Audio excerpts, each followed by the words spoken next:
Good afternoon, everybody. This is Jeff J. Brown, China Rising Radio Sinoland in Shenzhen, just south of the Tropic of Cancer. Today's an interesting article and podcast because I'm actually using an article from another publication and not from China Rising Radio Sinoland to riff off of. So you should find it quite informative. If you want to see the picture and the charts and everything, go to chinarising.puntopress.com, puntopress.com. Click on the blog tab and you'll see the whole patootie. Or you can go to the original SoundCloud podcast or the YouTube video podcast, and I always put the link to the article back to my website there. I don't know if it shows up in with Stitcher and iTunes where it's syndicated. I've never looked. Sorry, Stitcher and iTunes fans, I've never looked. But anyway, this is very interesting. I would like to say up front today, please tell your family, friends, at your house of worship, work, etc. About China Rising Radio Sinoland. There is so much disinformation and anti-China propaganda out there, and unfortunately it's having a really negative impact on how the world works. And the China Rising Radio Sinoland is a place where you and the people you tell can get an unvarnished look at China from someone who has lived and worked here for many, many years. The title of today's article is Baba Beijing Tames the Debt Dragon. Western Capitalism Can't. And of course, Baba Beijing being my metaphor for China's leadership. There's a picture of Xi Jinping clapping, and it says, the caption says, "Your Anglo-land's worst nightmare is a fearless, committed, visionary, communist-socialist leader of the world's biggest economy who fights tirelessly for all his country's citizens." That would be Chinese President Xi Jinping. The article below, published in the Financial Times, has a title that makes you look twice. Yes, venerable uber-capitalist, ultra-establishment FT has allowed a guest contributor to state the obvious. China, communist-socialist China can make miracles happen. What was left unsaid is that your Anglo-land, and for new listeners and viewers, your Anglo-land is my word for Europe, North America, NATO, and then throw in Australia, New Zealand, and Israel. What was left unsaid is that your Anglo-land simply cannot do the same thing. During last fall's 19th Party Congress, Xi talked about China's 3 tough battles to win by the year 2020 in order for the country to be a successful, prosperous, largely middle-class society. These are poverty, the environment, and the financial sector.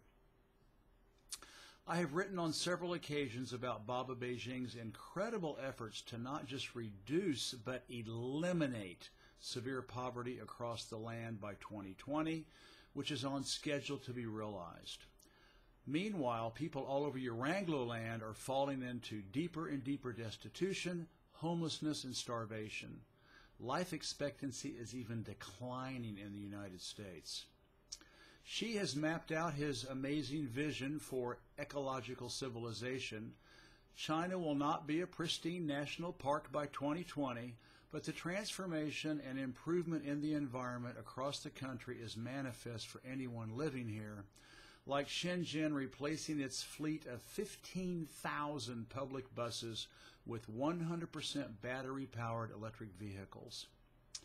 Our younger daughter is going to university in Beijing, and since we moved to Shenzhen from there 2 years ago, she says improvement in the capital's air quality is clear, pun intended.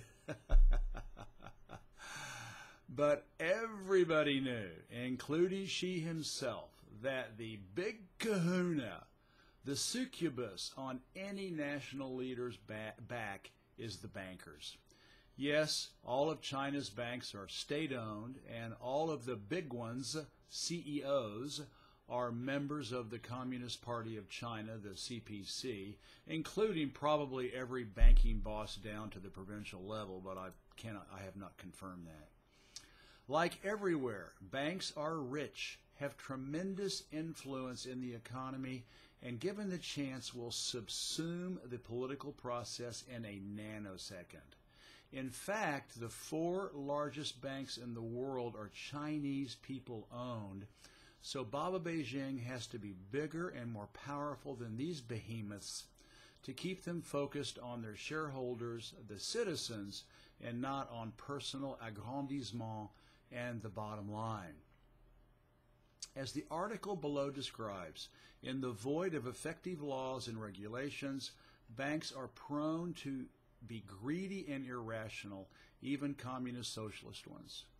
Just like in the West, Chinese banks have been packaging dubious debt into all kinds of derivative products and selling them to less sophisticated, smaller banks, insurance companies in search of interest income, along with hungry investors in China and around the world. Then there is the shadow banking system that exists in every market economy. These are unlicensed lenders and licensed banks that create legal entities that have found loopholes in the regulations to loan money of less than solid quality to borrowers of equally shaky credentials. In the U.S., think of high-interest consumer debt, payday loans, subprime real estate, car loans, and the like.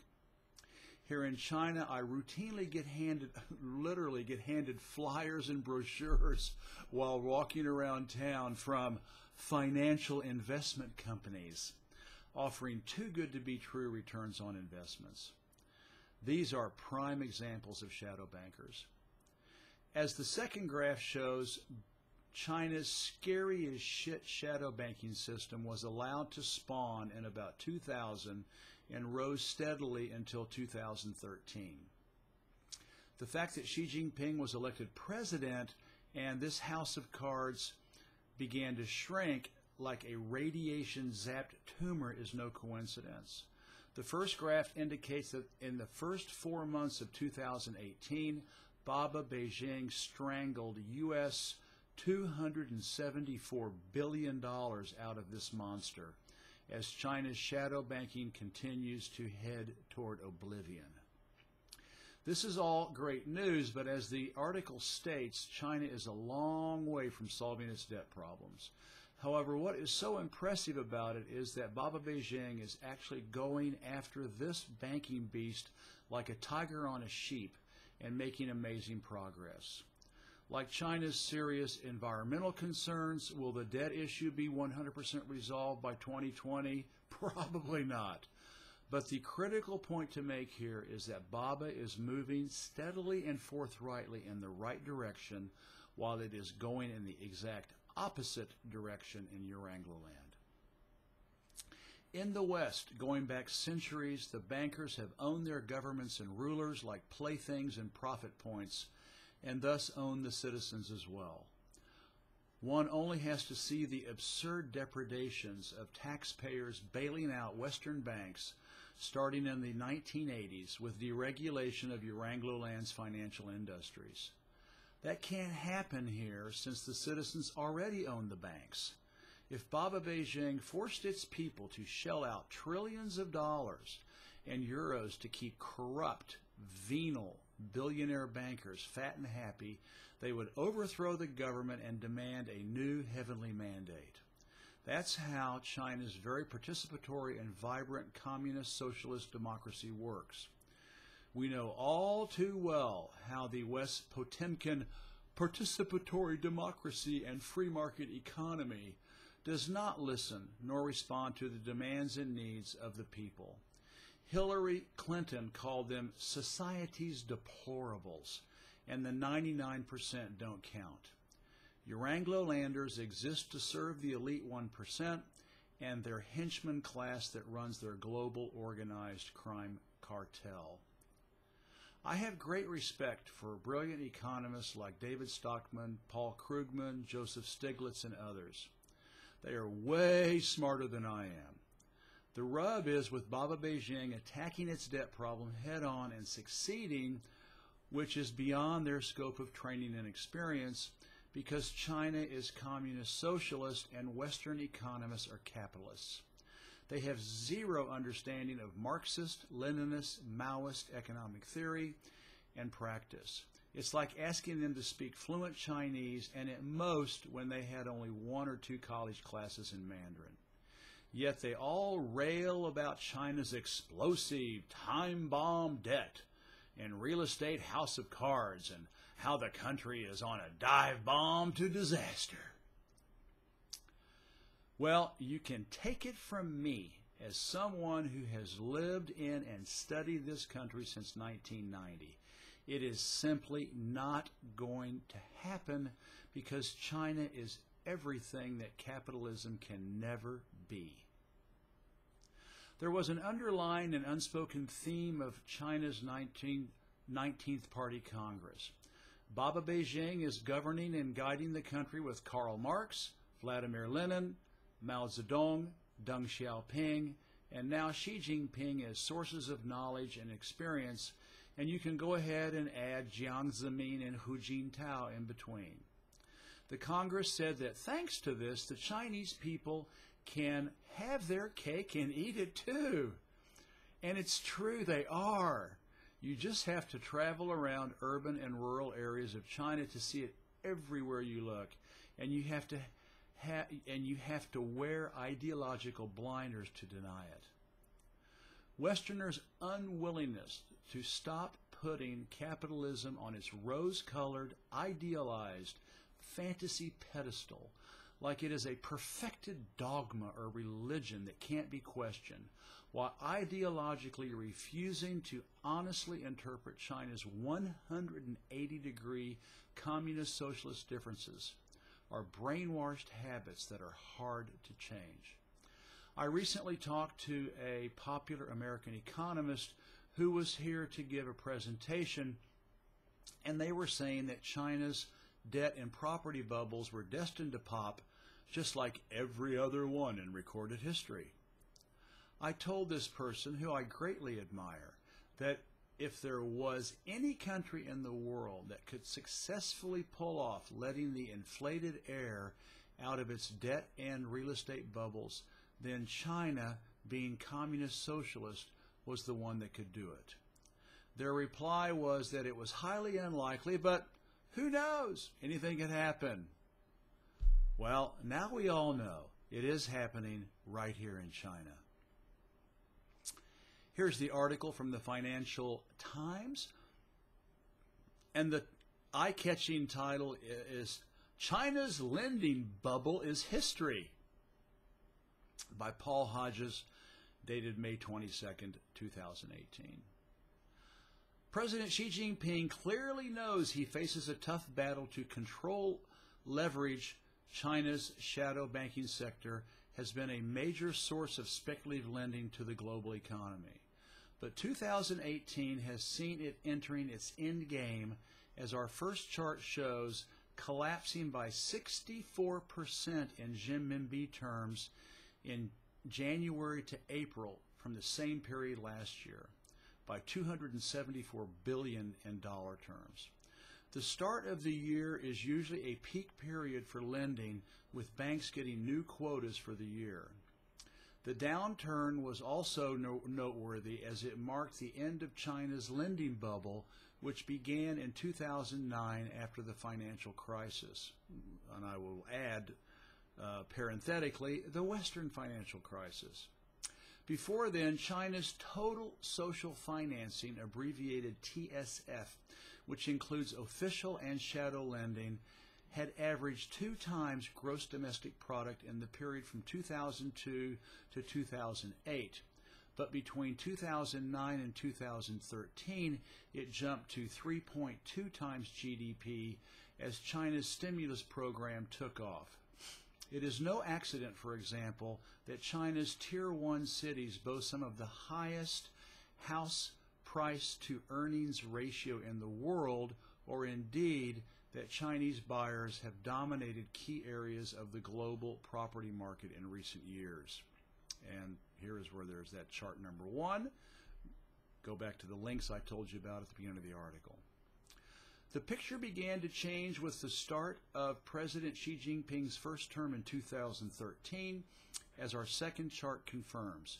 Shadow banking's share of TSF has since fallen from nearly 50% to just 15% by April, almost back to the 8% level of 2002. TSF had already slowed to 2.4 times GDP in 2014 to 2017. And here's the place for chart number 2. The start of Mr. Xi's second term has seen him, in effect, take charge of the economy through the mechanism of his central leading groups. He has also been able to place his supporters in key positions to help ensure alignment of the policy changes that are rolled out. This year's lending data are therefore likely to set a precedent for the future rather than being a one-off blip. Although some of the shadow lending was reabsorbed in the official sector, TSF actually fell 14%, 110 billion US dollar equivalents in the first 4 months of the year. Already the economy is noticing the impact. Auto sales, for example, which at the height of the stimulus program grew by more than 50% in 2009 and by a third in 2010, have seen just 3% growth so far this year. The downturn also confirms the importance of Mr. Xi's decision to make financial deleveraging the first of his promised 3 tough battles to secure China's goal of becoming a moderately prosperous society by 2020, as we discussed in February. It maps onto the IMF's warning in its latest Global Stability Financial Report that, and it quotes, "In China, regulators have taken a number of steps to reduce risks in the financial system.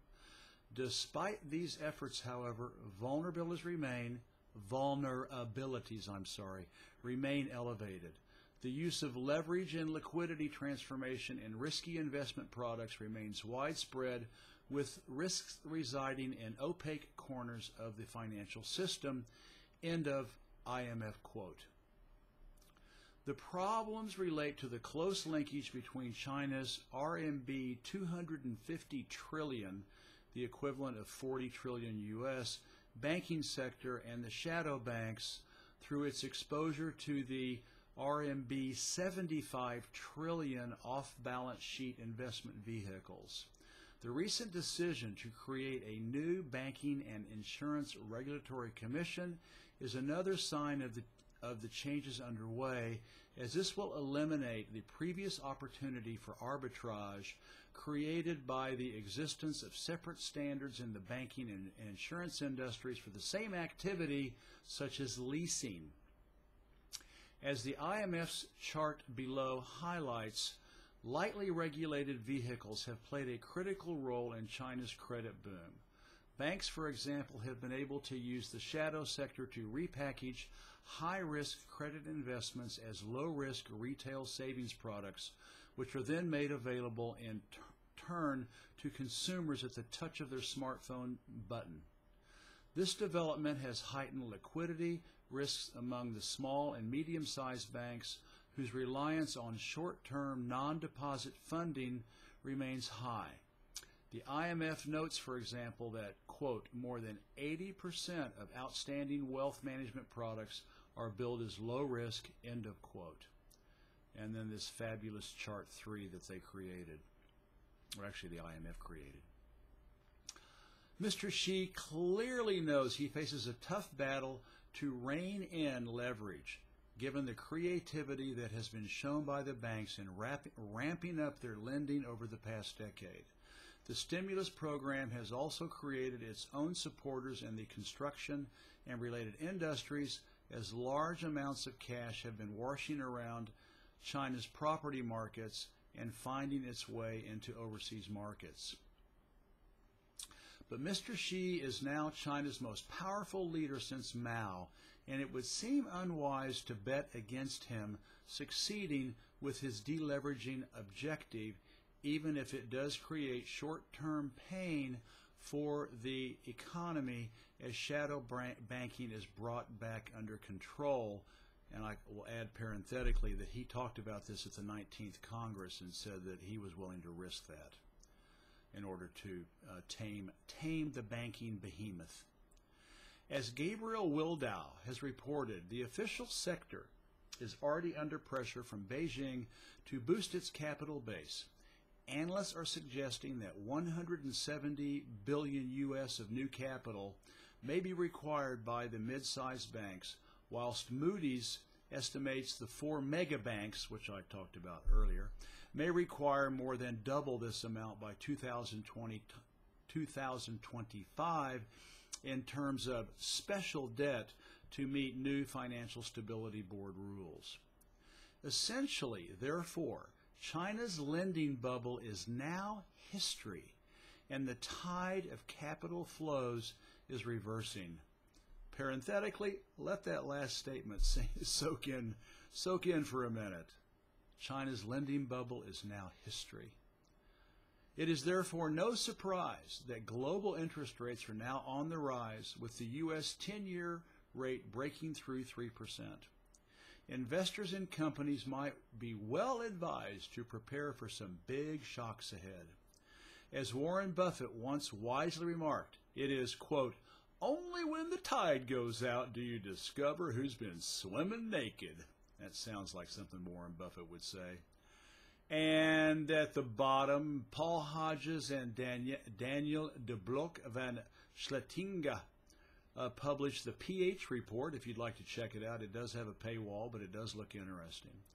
This is Jeff J. Brown, China Rising Radio Sinoland. I hope you enjoyed what I think is a very informative and hopeful, let's be honest, hopeful